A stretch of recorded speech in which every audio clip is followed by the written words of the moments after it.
Before I finish that, I want to jump to the page 165 in your book. It's on the slide for you at home, called the Termination of Agency. So when we started this chapter, we talked about creating the agency. And we have this principal or client and an agent, and we signed a listing agreement right here that created the agency. That agency has 6 fiduciary responsibilities. We've talked about 4 of them. Before I talk about the last 2, though, I want to talk about how we end this agency. You've got to have an ending to it, otherwise you're their agent for the rest of your life, and you don't want to do that. So there are 7 ways that this agency that we created can terminate. Okay?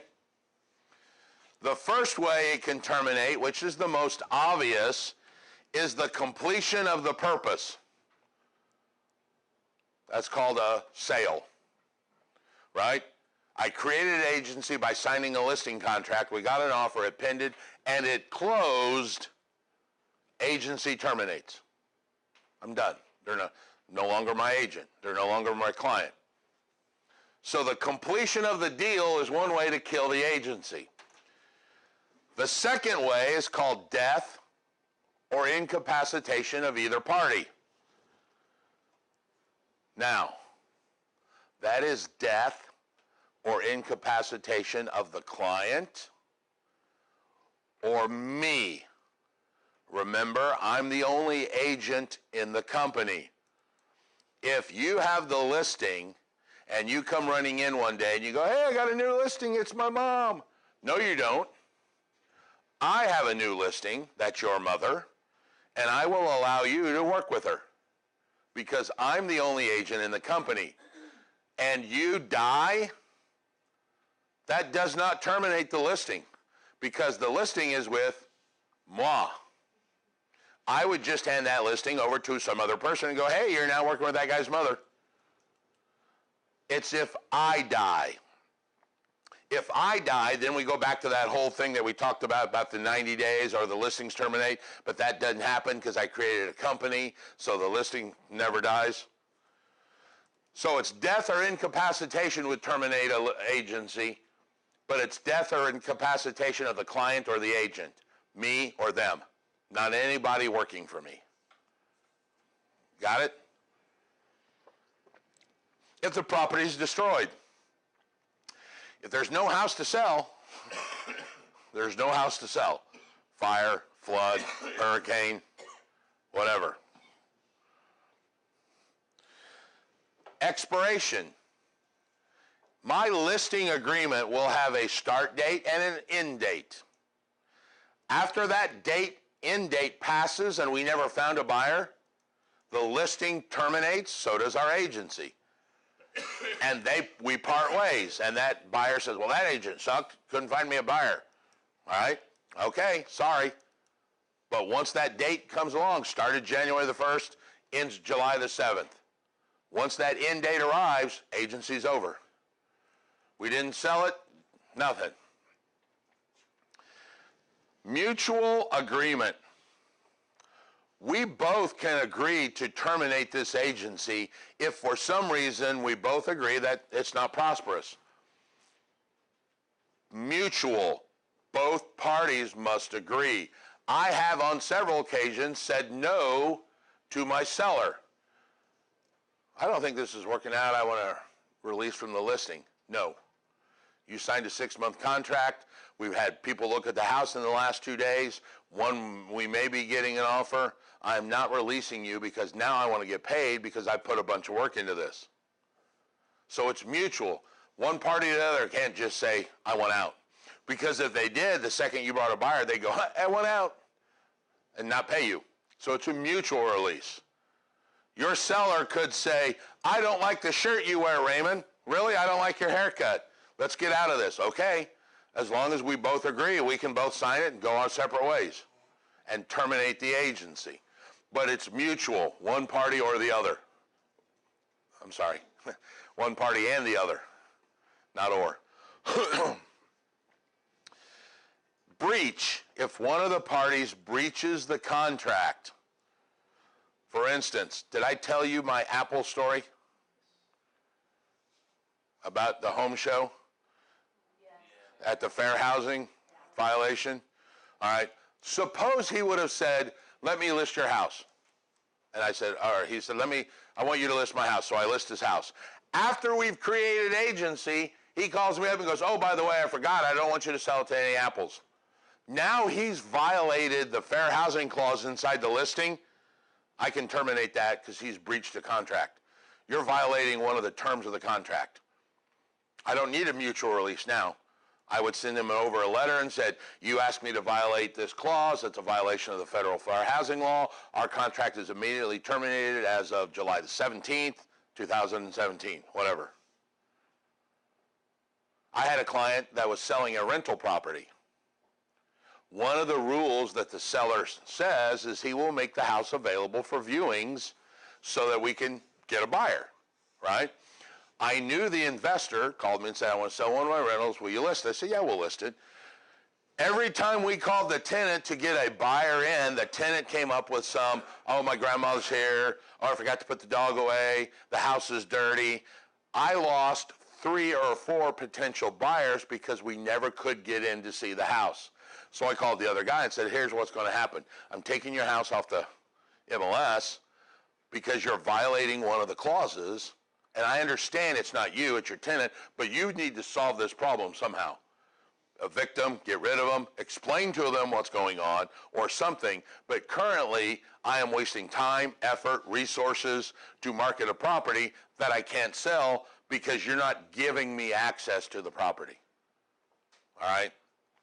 That would be a breach of contract. So that's a 6th way. And then the last one's like operation of law. Family files bankruptcy. That listing may terminate. All right? Because they got to put that in the assets and do all kinds of stuff. So what we have there on page 165 is this thing called 7 ways to terminate agency. All right? So we started it, and I converted this customer to a client by signing a listing agreement, and then it terminates in one of these 7 ways, right? What I want you to do now is go back to the page where the responsibilities are. There are 2 more responsibilities I want to talk about. The bottom 2. That's why it's really good to memorize these as cold AC, because there's a natural break, cold, and then air conditioning. The last 2 are called accounting and confidentiality, right? What I want you to know is this. During agency, you have all 6 of these responsibilities. So you create agency through a listing agreement. Our agency is defined as 6 fiduciary responsibilities: care, obedience, loyalty, disclosure, accounting, and confidentiality. Then agency terminates for any one of those 7 reasons. I don't care. Pick one. All right? Any of them. And I told agency terminates, right? However, after agency, and it's called perpetuity, which means forever, you maintain the accounting and the confidentiality forever. Those are 2 responsibilities that you never get rid of, even after agency's terminated. So I closed a house last year. Everything went fine, everything went great. This February, the client calls me. Actually, I misspoke. He's now a customer, right? Everybody understand he's not a client anymore because we closed the house, so we terminated agency. So he's a customer. Calls me up and says, hey, Raymond, you did a great job. I want to thank you, but I got a question. I was filling my taxes out, and I noticed on the closing sheet the earnest money wasn't marked on there, and I think there's a mistake in the numbers. I cannot tell him Sorry, you're not my client anymore. Because an accounting issue, I keep forever. So he would call me up and go, hey, I know that you're not my agent anymore, but when this problem occurred, you were my agent. You need to help me. I would say, oh, crap, let me look it up. Yeah, I'll call the title company and see what's going on. He's still my client from an accounting standpoint, even though technically agency terminated. The same goes for confidentiality. Whatever he tells me during agency, my wife ran away, my dog's on heroin, my cat's OD'd, whatever, that's why I want to sell. I cannot use that information against him with another to buy, another client to buy, right? That's what called the Hippopotamus Oath. Sorry, it's Hippocratic, and that's a doctor. Whatever he tells me, I'm motivated because I lost my job. I don't want you to tell anybody, and I don't want to be embarrassed, so I need to sell this property. We don't sell it. Agency terminates. I cannot go find a buyer and go, hey, that dude's really motivated because he lost his job. Because what he told me in confidence, I can't use. All right? So during agency, I have all 6. After agency terminates, I still maintain the last 2, accounting and confidentiality.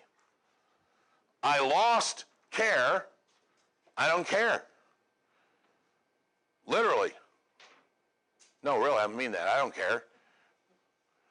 A couple years ago, I sold a house. I was the selling agent, which means I worked with who?